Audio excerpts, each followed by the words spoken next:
To make a rum punch, you simply need to follow this simple rhyme. You need 1 of sour, 2 of sweet, 3 of strong, 4 of your weak, then a dash of your spice to make it nice. It literally doesn't matter what ingredients you use. If you follow that recipe, that little formula, you'll end up with a cracking rum punch.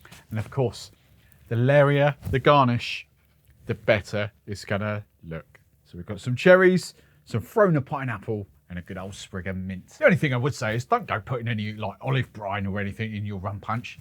That's not what a rum punch is all about. Keep it fun, keep it simple, keep it fruity.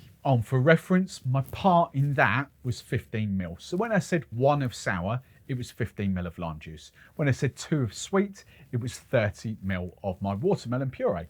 When I said 3 of strong, that was 45 ml of my rum. And then when I said 4 of weak, that was so 60 ml of my coconut water. Now, of course, there is so much you can do with that recipe using that formula. You can split your sweet. So when we say 2 parts, which are 30 mils, so 2 lots of 15, you could do 2 different 15 mils of different flavoured syrups or purees. You could do the same with the rums. It was 3 parts, so 45 mils. So you could go 30 mil of like a dark rum and 15 mil of a Jamaican rum. You could even add in a liqueur if you wanted to, because that would sort of cross over between your sweet and your strong. And a great little tip there is like, think of the jungle bird. You know, that bitter, sweet, fruity kind of vibe.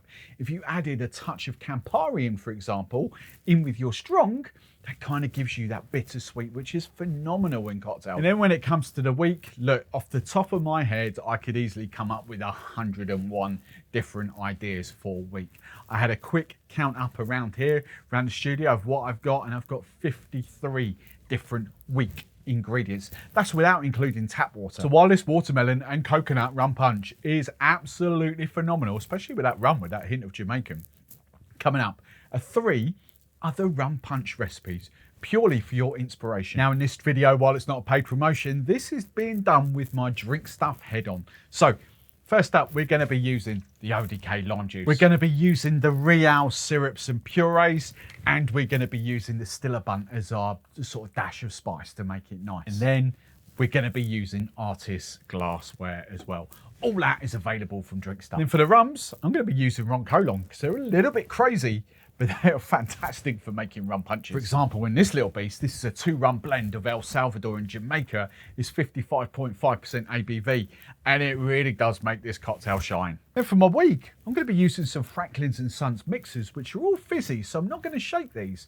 But by the way, if you haven't noticed, if you haven't delved into my descriptions of any of my previous sort of 10 or 11 videos, there's a little discount code for you guys in the UK, if you want to hook yourselves up with some Franklin's & Sons. It's only for your first order. It's very clever. It saves your data, but you get a little discount off your very first order. The code is in the description of this video and some of the previous videos as well. So let's go. I'm going to do 1 of sour. I'm going to make these all at the same time. 1 of sour and all 3 of these cocktail measures. So 15 ml of lime juice. I'm going to mix my sweet up. So I'm going to go 2 of pineapple in this one, 2 of guava in the middle one. Let's do black cherry in the third one. So in the pineapple one, I'm going to use the rum I used previously, which is 45 ml of the Ron Colon, 55.5. For the guava, I'm going to go a little bit crazy. This is Rumscal.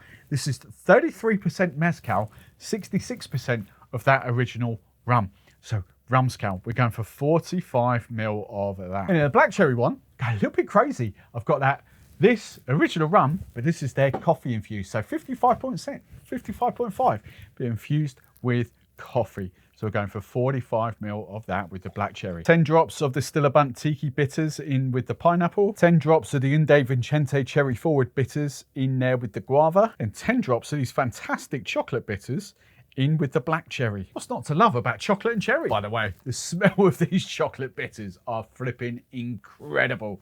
I love these bitters. As I said previously, yes, they are bitter, but actually what I refer them more as is flavour enhancers. These are a lot more flavoured forward than your typical kind of bitters. And actually they're non-alcoholic as well. So I use these as a great way to add different flavors to cocktails without adding like extra sweetness, if you like. Before I put them away, case in point, if you whack 10 drops of those in an espresso martini, you are gonna get a very heavy chocolate forward espresso martini. It's absolutely phenomenal. I suppose better tell you what these glasses are if you are actually window shopping. This is the mixology range from Artist, again, all from Drinkstuff.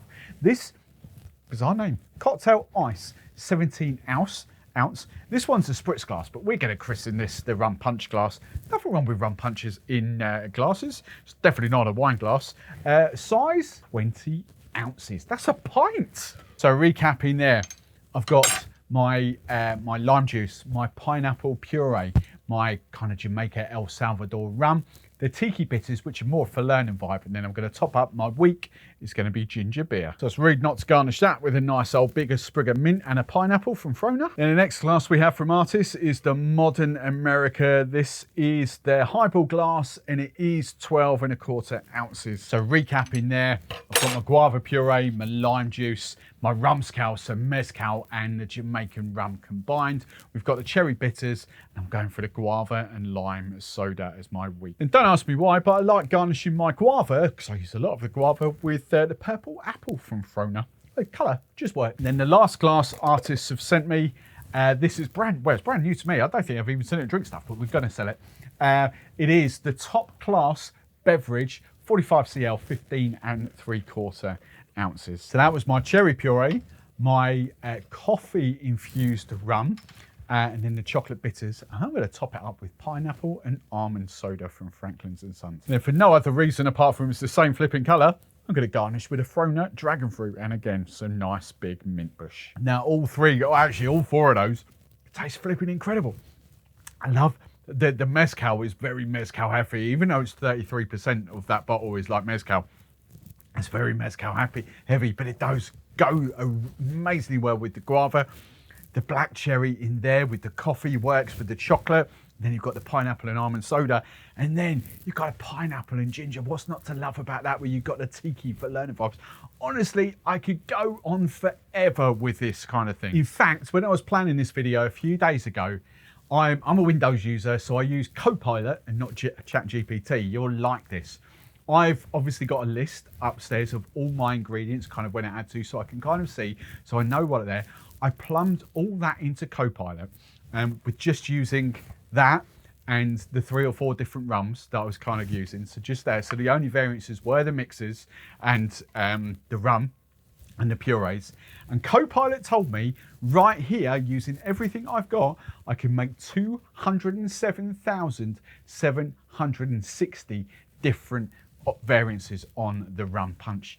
207,000. And that's without going down the whole split base of 2 different rums, 2 different syrups. That is just a simple lime juice, a simple sweetener, a simple rum, and a simple mixer.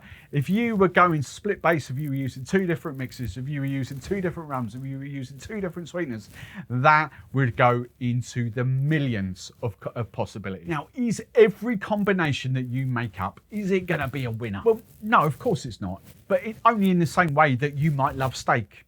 I prefer chicken. But are any of these rum punches that you make using that formula of 1 of sour, 2 of sweet, 2 of sweet, 3 of strong, 4 of weak, and a dash of spice to make it nice, are any rum punch that you make using that going to turn out horrible? Nah, pretty much impossible. Comments below, what rum punch recipes have you got in your lockers? Also, which one of these takes your fancy? I'll see you next time.